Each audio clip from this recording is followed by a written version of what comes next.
महाराष्ट्र और झारखंड में जानकार कहते हैं कि महिला केंद्रित योजनाओं का खूब जोर चला, चुनाव पर उसका खासा असर देखा गया। तो क्या बिहार में भी नीतीश कुमार अपने इतिहास के अनुसार महिलाओं को फिर से लुभाने के लिए कुछ नई तरकीब अपना रहे हैं? इस पर बात करेंगे। साथ ही नीतीश कुमार क्या इस चुनाव के बाद अपना एग्जिट प्लान भी तैयार कर रहे हैं, राजनीतिक संन्यास की तैयारी कर रहे हैं? इस पर बात करेंगे। इसके अलावा उपचुनाव के बाद जिस तरीके से आरजेडी को झटका लगा है, तो तमाम जानकार उसकी स्थिति पर टिप्पणी कर रहे हैं, कह रहे हैं कमज़ोर हो गई आरजेडी, तेजस्वी कहाँ चूक रहे हैं, इस तरह की बातें हो रही हैं, पार्टी के अंदर कानाफूसी हो रही है। इस पर चर्चा करेंगे और सभी विषयों पर चर्चा करने के लिए मेरे साथ होंगे हमारे वरिष्ठ साथी पंकज जी। पंकज जी, बहुत स्वागत है आपका। धन्यवाद, थैंक यू। तो सबसे पहले तो भाई हमने देखा महाराष्ट्र और झारखंड, एक जगह महायुति यानी कि एनडीए जीती, एक तरफ देखा गया झारखंड में जहां एनडीए जीती, और दोनों ही जगह दो योजनाओं का बड़ा जोर रहा। महिला केंद्रित योजनाओं का, लाडली बहन और मातृ सम्मान, महिला सम्मान, मैं झारखंड वाली योजना का नाम भूल रहा हूँ, मैया सम्मान योजना का। जी, नीतीश कुमार का भी एक लंबा इतिहास रहा है बिहार में महिला वोटरों को कैटर करने का, उन पर केंद्रित योजनाएं चलाने का, मगर अब समय काफ़ी बीत गया है। तो अब क्या नीतीश कुमार के मन में कोई फिर से नई तरकीब, नई योजना महिला वोटरों को आकर्षित करने के लिए चल रही है? कैसे? देखिए, आपको ये बताएं कि 15 दिसंबर से नीतीश कुमार यात्रा आरंभ करने जा रहे हैं और जिसको लेकर के चर्चाएं बहुत तेज हो गई। वो औरंगाबाद से यात्रा शुरू करेंगे और उसको लेकर के तैयारी भी शुरू हो गई है। दरअसल आरजेडी ने इसको लेकर के सवाल भी उठाया है, क्योंकि इस यात्रा में जो खर्चे होंगे उसको लेकर के आरजेडी ने बड़ा तीखा सवाल उठाया है और खुद तेजस्वी यादव ने इसको लेकर के बात की है। लेकिन नीतीश कुमार का जो मास्टर स्ट्रोक रहा है वो फिर से चलने जा रहा है। आप एक बात जान लीजिए कि अगर आप मध्य प्रदेश को देखें, महाराष्ट्र को देखें और झारखंड को देखें, तो आप ये पाएंगे कि इन तीनों प्रदेश में अगर पार्टी की जीत हुई है, जिस भी पार्टी की जीत हुई है, तो उसके पीछे महिलाओं को साधने का प्रयास देखा गया। अगर आप देखें तो मध्य प्रदेश की बात करें, जिनके बारे में कहा जा रहा था कि बीजेपी की सरकार नहीं आएगी, शिवराज सिंह दोबारा नहीं आएंगे, लेकिन शिवराज सिंह भले ही मुख्यमंत्री नहीं बने पर पार्टी की सरकार आई, उसमें कहा जाता है कि लाडली योजना का बहुत बड़ा योगदान। और ये इस योजना ने इस तरह का कमाल किया कि महिलाओं ने बढ़ चढ़ करके हिस्सा लिया और उसके बाद पार्टी जो है बड़ी मेजॉरिटी से जीतती आई और कांग्रेस का सपना धरा का धरा रह गया। महाराष्ट्र पे आइए, लोकसभा में किस तरह की हार हुई थी? आपको याद होगा, बीजेपी 9 सीटों पर सिमट गई थी, जरा सोचिए। और अब बीजेपी सरकार बनाने के लगभग करीब पहुंच चुकी है। 132 सीटें इस बार सिर्फ और सिर्फ बीजेपी को आई है। एक नाथ शिंदे 57 सीट लाए हैं और 40 से ज्यादा सीट कौन लाए हैं? तो अजीत पवार, मतलब एनसीपी अजीत पवार। अब देखिए, एनसीपी अजीत पवार अपने चाचा से 4 गुना ज्यादा सीट लाते हैं। एक नाथ शिंदे ओरिजिनल शिवसेना अपने को कहते हैं, लेकिन आप कह लीजिए कि उद्धव ठाकरे की शिवसेना से 3 गुना ज्यादा सीटें लाते हैं। अब जरा समझिए कि इतनी ज्यादा सीटें लाने के पीछे वो कौन सा फैसला था। तो कहा जा रहा है कि महायुति इस तरीके से जीती है, उसमें एक बड़ा कारण है ये लाडली बहन योजना, कि महिलाओं को जिस तरीके से पैसे दिए गए, एक योजना बनाई गई और उसके बाद अब उनको पैसे दिए जाने लगे और महायुति ने महाराष्ट्र को इस कदर बिल्कुल क्लीन स्वीप कर लिया। अब आ जाइए झारखंड पर। हेमंत सोरेन को लेकर के बहुत तरह की बात कही जा रही थी। हेमंत सोरेन ने मास्टर स्ट्रोक चल दिया। उन्होंने देखा कि किस तरीके से बीजेपी मध्य प्रदेश में लौटी है। हेमंत सोरेन ने वहां भी किया मैया योजना लेकर के आए, 1000 रुपया देने लगे और कहने लगे कि अगर मैं फिर से जीता तो दिसंबर से आपको 2500 रुपया मिलेगा। उससे पहले बीजेपी 2100 रुपए का अनाउंसमेंट कर चुकी थी, लेकिन चूंकि हेमंत सोरेन की सरकार दे रही थी और फिर आ गई है तो 2500 देगी। तो समझिए लोगों ने बीजेपी पर भरोसा नहीं किया और नीतीश कुमार ये काम शुरू से करते आ रहे हैं। आप ये देखिए कि जिस तरीके से उन्होंने महिलाओं को आरक्षण दिया, आप ये समझिए महिलाओं की वजह से नीतीश कुमार ने शराब पर पाबंदी लगा दी, ये समझिए। और इतने लोगों ने, विपक्ष ने, पार्टी के भीतर तरह तरह के लोगों ने उन पर आरोप लगाया कि ये फेल है, ये पैरेलल इकोनॉमी चल रहा है, लोग अवैध शराब का धंधा धड़ल्ले से कर रहे हैं, बिहार सरकार को भारी भरकम नुकसान हो रहा है। पर नीतीश कुमार के कान में जूं तक नहीं रही। इसकी बड़ी वजह यह है कि उन्होंने महिला वोटर्स के रूप में एक बड़ा वोट बैंक तैयार कर लिया। और आप देखेंगे भी पिछले कुछ विधानसभा चुनाव में तो आप पाएंगे कि महिलाओं ने जिस तरीके से बढ़ चढ़ करके चुनाव में हिस्सा लिया है, उससे साफ समझ में आता है कि नीतीश कुमार हारते हारते भी कैसे जीत जाते हैं। हारते हारते मैं इसलिए बोल रहा हूं कि 2020 में जीत गए। 2015 में जब बीजेपी लगातार जीत रही थी चुनाव, तो बीजेपी के रथ को बिहार में ही रोका गया था और वो रोकने वाले नीतीश कुमार थे, उनके साथ आरजेडी थे, पर चेहरा तो नीतीश कुमार थे ना। तो अब समझिए, जहां पर 11 लाख महिलाओं के समूह का एक ग्रुप है और एक ग्रुप में 10 महिलाएं हैं, उनको कितना लोन दिया गया है वो भी माफ करने की चर्चा है।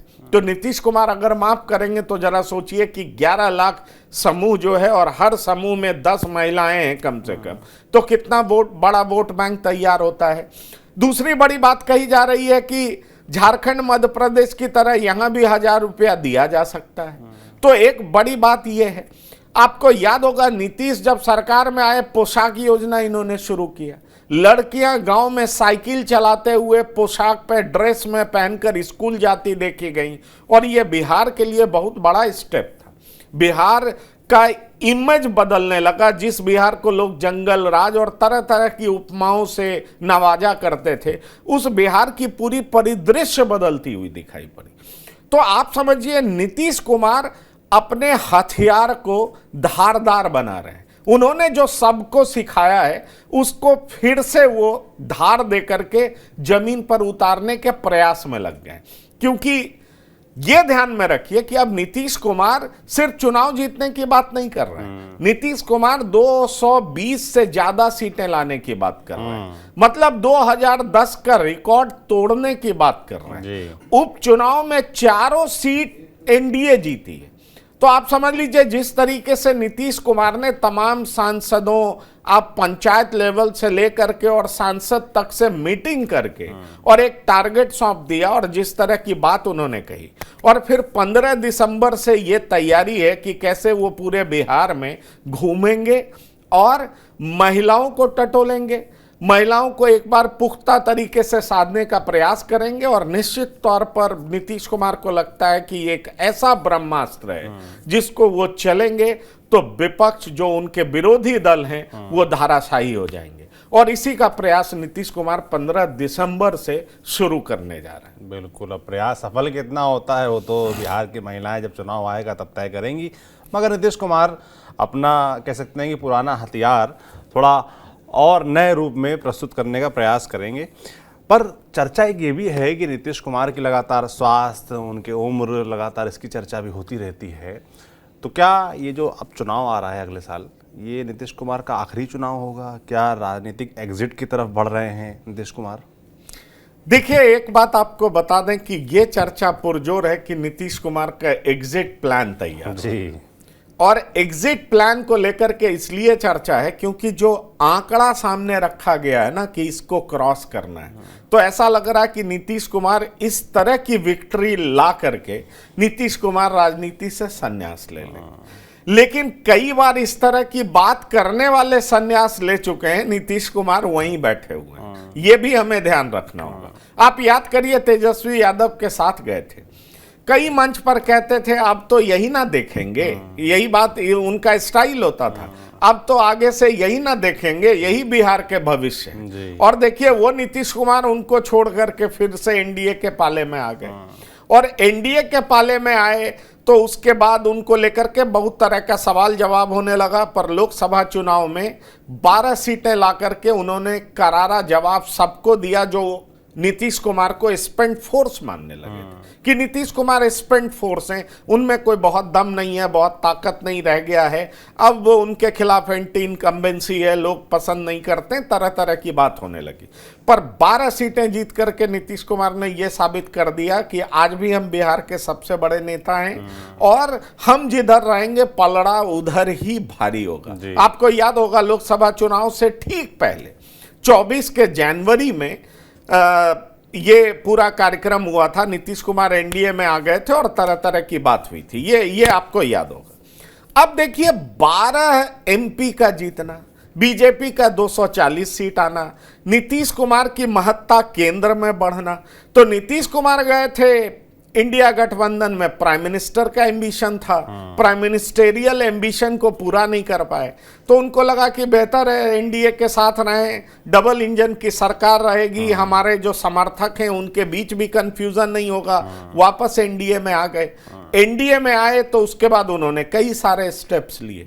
वो स्टेप्स क्या है तो आप देखिएगा, वो स्टेप ये है कि उन्होंने जो है वो ये जो स्टेप्स है उसमें सबसे एक दो जो अहम स्टेप है, कहा जाने लगा कि उनका जो है वो बारिश कौन होगा, इस तरह की बात होने लगी। तो बारिश कौन होगा इसको लेकर के जब चर्चा होने लगी तो मनीष वर्मा का नाम आया कि मनीष वर्मा घूमेंगे पूरा बिहार और वो बारिश होंगे, इस तरह की चर्चा हो। तमाम लोग तो जिस तरीके से वो दिखते हैं, हाँ, जिस तरीके से चल रहे हैं, चाल ढाल, शक्ल, बाल, हेयर स्टाइल, वो भी नीतीश कुमार से तुलना करने लगे हैं। बिल्कुल। तो अब देखिए जब इस तरह की बात होने लगी तो उसके बाद अब देखिए उनका नाम भी जो है वो शांत सा हो गया, गुम सा हो गया। और मेरे पास तो ये जानकारी है कि मनीष वर्मा विधानसभा का चुनाव नहीं लड़ रहा है। अच्छा, संगठन में जनरल सेक्रेटरी का पद मिल गया है लेकिन वो विधानसभा का चुनाव नहीं लड़ रहे हैं, जो मेरे पास जानकारी। अब आप समझिए कि इस जानकारी के एवज में फिर उनका बारिश कौन होगा, बहुत तरह की बात आई, लेकिन सही क्या है ये कोई नहीं, क्लैरिटी नहीं है, क्लैरिटी नहीं। लेकिन ये जो 220 का आंकड़ा है ना, वो जो 220 का आंकड़ा है वो ये बताता है कि नीतीश कुमार चाहते हैं कि सफलता के पीक पर जाए। और ये सच बात है कि उम्र भी अब उनका साथ नहीं दे रहा है, इस बात को हमें मानना चाहिए। और स्वास्थ्य भी उनका बहुत ठीक नहीं है। वैसे इन दिनों वो एक्टिव नजर आते हैं, वो यात्रा करेंगे, जो कि कई यात्रा करते थे पहले, अब वो यात्रा करेंगे 15 दिसंबर से और एक्टिव भी नजर आते हैं। तो सवाल यह है कि बड़ी मेजॉरिटी से जीतेंगे और उसके बाद वो बिहार के हक में क्या क्या फैसला लेंगे ये भी देखना बेहद दिलचस्प होगा। तो पहले यात्रा करके महिलाओं को साधेंगे, फिर 2010 से ज्यादा सीटें जीत जाते हैं तो ये माना जाएगा कि नीतीश कुमार अपने अंतिम चुनाव में उन्होंने जोरदार तरीके से सीटें जीती। पर सवाल यह है कि पार्टी का क्या होगा, क्योंकि हमें यह भूलना नहीं चाहिए कि नीतीश हैं तभी जेडीयू है। जेडीयू में और कोई दूसरा ऐसा नेता नहीं है जिसके पास इस तरह का वोट बैंक हो।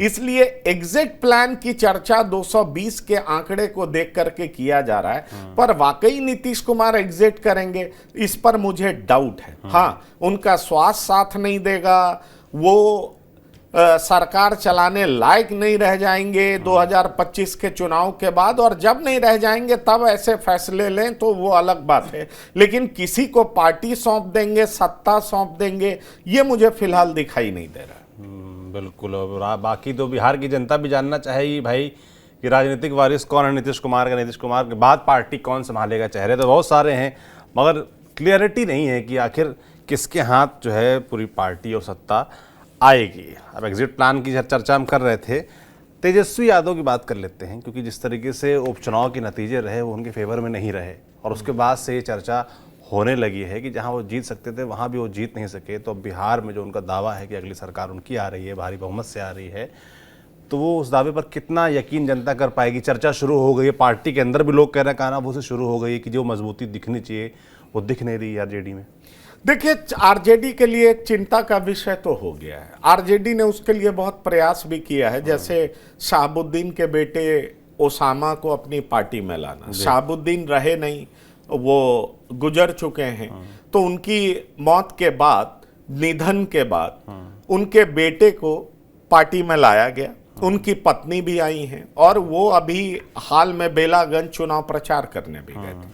चुनाव प्रचार करने गए थे तो वहां हुआ क्या, चुनाव प्रचार करने गए तो वहां ये हुआ कि भाई मुस्लिम्स के वोट बट गए, लालू प्रसाद भी गए, ये भी गए। तो आरजेडी के भीतर इस बात की चिंता है कि हमारा आधार वोट बैंक भी इंटैक्ट नहीं रह गया है, उसमें भी बंटवारा हो रहा है। क्योंकि आप रामगढ़ देखें तो वहां यादवों ने आरजेडी के कैंडिडेट को वोट नहीं किया। ऐसे में बड़ा सवाल उठता है कि जो लालू प्रसाद अपना वोट ट्रांसफर करा देते थे, क्या वो वोट अब ट्रांसफर नहीं करा पा रहे हैं? क्योंकि अपनी जाति को देख करके अब यादव समाज भी वोट कर रहा है। नित्यानंद राय बीजेपी से जीतते हैं, अशोक यादव बीजेपी से जीतते हैं लोकसभा चुनाव में, और देखिए इस बार भी यादव उम्मीदवार जो बीएसपी से खड़े हुए थे रामगढ़ से, उनको बहुत अच्छा वोट आया, बीजेपी जीत गई। उसी तरीके से मुस्लिम वोटों का बंटवारा हुआ, वो बेलागंज में हुआ। तो अब सवाल उठ रहा है कि एनडीए का कुनवा ऐसे ही मजबूत है। आप कास्ट इक्वेशन में भी देखें तो एनडीए का कुनवा मजबूत है, ऊपर से हिंदुस्तानी आवाम मोर्चा जुड़ गया है। चिराग पासवान की पार्टी जो पिछले बार नीतीश कुमार का विरोध कर रही थी, वो नीतीश कुमार के नेतृत्व में चुनाव लड़ने का रोज बात कर रही है कि नीतीश कुमार के नेतृत्व में फिर से सरकार बनेगी। तो ऐसे में गंभीर सवाल उठता है कि इतने तरह की बात हो रही है और उसमें चिराग पासवान भी जुड़ गए, हिंदुस्तानी आवाम मोर्चा भी जुड़ गए, राष्ट्रीय लोक मोर्चा भी जुड़ गया, मतलब कुशवाहा का वोट भी जुड़ गया। क्योंकि उपेंद्र कुशवाहा को लेकर के कंफ्यूजन लोकसभा चुनाव में लालू प्रसाद ने पैदा किया था, उनकी पार्टी ने पैदा किया था कुशवाहा वोट को लेकर के। लेकिन अब जो उपचुनाव में वोटिंग देखा जा रहा है तो उसमें साफ दिख रहा है कि अब कुशवाहा का भी रुख किधर है, तो वो अब एनडीए की तरफ हो गया। ऐसे में जो जातीय समीकरण भी बनता है, प्लस नीतीश और बीजेपी एक साथ होते हैं, तो ना ईबीसी में कंफ्यूजन होता है, ना अपर कास्ट में कंफ्यूजन होता है। तो आप इस तरीके से देखेंगे तो ये एक बड़ी संख्याओं वाला समूह बन जाता है, गठबंधन बन जाता है। और उधर क्या होता है, तो उधर कहा जाता है कि यादव और मुस्लिम का गठजोड़ है, उसमें भी सेंधमारी करने लगे कौन, प्रशांत किशोर। आप देखिए बेलागंज में उन्होंने सेंधमारी कर दिया। अब सवाल उठता है कि अगर इस तरह की सेंधमारी होती है, आधार वोट बैंक बिखरता है, जो कि लोकसभा चुनाव में दिखा है, उपचुनाव में भी दिखा है, तो इसका मतलब तो साफ दिखेगा ना कि भाई ये अगर दिक्कत है तो आरजेडी कैसे विधानसभा चुनाव लड़ पाएगी। क्योंकि पिछले बार 12,000 वोटों से पिछड़ गई थी, क्योंकि चिराग विरोध कर रहे थे, हर सीट पर विरोध था चिराग का और बहुत तरह की बात थी। लेकिन इस बार पूरा एनडीए एकजुट दिखाई पड़ रहा है, नीतीश कुमार के नेतृत्व में सब भरोसा जता रहे हैं। तो ऐसे में नीतीश कुमार को चुनौती देने वाला बिहार में अभी आरजेडी दिखाई नहीं पड़ रहा है कि उस तरीके से एनडीए को वो चुनौती देने की स्थिति में है। कोई नया जाति समीकरण आरजेडी के साथ जुड़ता हुआ दिखाई नहीं पड़ रहा। और दूसरी तरफ आधार वोट बैंक में बड़ा बिखराव दिखाई पड़ा है उपचुनाव में, यह आरजेडी के लिए चिंता का सबब है। ऐसे में बड़ा सवाल यह उठता है कि आरजेडी जो कि सपने पाले हुई है कि विधानसभा चुनाव में हम बेहतर करेंगे, वो कैसे कर पाएगी। ठीक है, सीपीआई-एमएल के पास कुछ वोट है, लेकिन कांग्रेस का परफॉर्मेंस या कांग्रेस का प्रदर्शन कुछ इस तरह का नहीं है कि बहुत ज़्यादा आरजेडी ये मानेगी कि कांग्रेस हमारे साथ रहेगी तो हमें बहुत फायदा होने जा रहा है। आखिरकार कांग्रेस को कौन सा समाज वोट दे रहा है? आप देख लीजिए, दलित 19-20% है, वो पूरे तरीके से दिखाई पड़ता है कि एनडीए की तरफ है। चिराग पासवान, आप मान भी लीजिए कि वो पासवान समाज के नेता हैं, वैसे उनकी पार्टी कहती है सभी जाति के वोट मिलते हैं, तो पासवान समाज के नेता, हिंदुस्तानी आवाम मोर्चा, भुइयां मुसहर समाज के नेता, रविदास के भी कुछ नेता इधर हैं ही, रविदास में कुछ वोटों का बंटवारा हो सकता है। लेकिन उसके अलावा इस तरह की कोई जाति दिखाई नहीं पड़ती है जो कि आरजेडी के तरफ बढ़ती हुई दिख रही हो। कुशवाहा को उन्होंने साधने का प्रयास किया, लेकिन उपचुनाव में वो सारा दावा फेल हो गया, वो सारी मेहनत फेल होती हुई दिखाई पड़ रही। इसलिए मैं कह रहा हूं कि आरजेडी के भीतर चिंता का सबब है कि अगर हम इस तरीके से लड़े तो कैसे लड़ पाएंगे नीतीश कुमार से। और ऊपर से नीतीश कुमार महिला वोट बैंक को साधने निकल गए हैं। जो ये सेल्फ हेल्प ग्रुप है, महिलाओं का जो समूह है, उसको लेकर के वो कई फैसले लेने जा रहे हैं, तो मुझे लगता है इन सब वजहों से एनडीए कहीं ज़्यादा 20 कहीं ज़्यादा ताकतवर नजर आ रही। बिल्कुल, मगर राजनीतिक जानकार ये भी कहेंगे कि उपचुनाव पर इतना ज़्यादा जोर नहीं होना चाहिए, असली चुनाव तो अगले साल होना है और अभी लंबा वक्त भी है आरजेडी के लिए कोर्स करेक्शन के लिए। वो कोर्स करेक्शन कितना कर पाते हैं ये देखने वाला विषय ज़रूर होगा। बाकी बिहार है और चुनाव करीब है, तो लगातार राजनीतिक अपडेट्स आती रहेंगी। ऐसे ही हम और पंकज जी आप तक पहुंचाते रहेंगे। आपको ये बातचीत कैसी लगी हमें कमेंट बॉक्स में लिखकर ज़रूर बताएं। देखते रहिए TV9 डिजिटल। शुक्रिया।